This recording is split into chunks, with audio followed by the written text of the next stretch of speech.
Today, Homeland Security announced it arrested 40 people for sex trafficking in Atlanta this week. 4 victims were rescued, 2 adults and 2 children. Atlanta is considered one of the biggest hubs of sex trafficking nationwide. According to Georgia.gov, having one of the largest international airports in the country makes Atlanta an ideal location.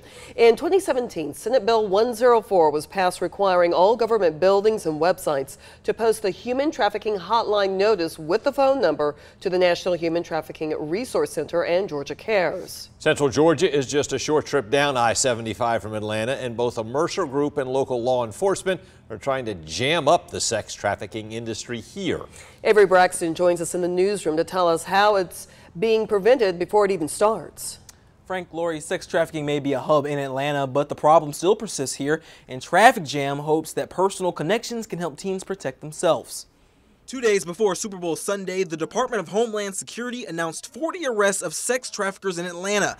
Just down I-75, one Mercer Group aims to halt the practice before it begins. Because a lot of times the young women who go into sex trafficking, they become the recruiter. Traffic Jam targets 9th graders in West Side, Southwest, and Howard high schools, providing warning signs of what sex traffickers like to target. Tell them, oh, you're pretty, a child may not hear that at home, oh, you're smart, you're beautiful, do you need money, things that they may be missing in their household. A Shapiro study of sex trafficking in Georgia says that 12,400 men pay for sex with a young girl each month. 7,200 will exploit an adolescent girl. District Attorney David Cook says law enforcement is trained to recognize the signs, but you can too.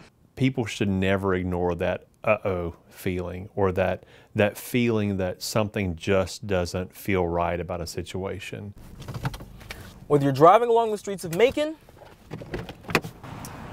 or just hanging out in a public space, both Traffic Jam and the DA's office says to be on the lookout for possible abuses of power. Just that hunch, just that feeling that something doesn't add up has led to arrest and prosecution. Speaking up can make all the difference. If you are to see something or know somebody that is, to be strong enough to say something and not just let it go unseen or unnoticed. Traffic Jam has educated 3,000 students on sex trafficking since the organization was started in 2014. Frank, Lori, back to you guys. All right, Avery, thanks very much. If you think someone is possibly being trafficked, you should contact your local law enforcement office. Or you can also contact the National Human Trafficking Hotline at 1-888-373-7888.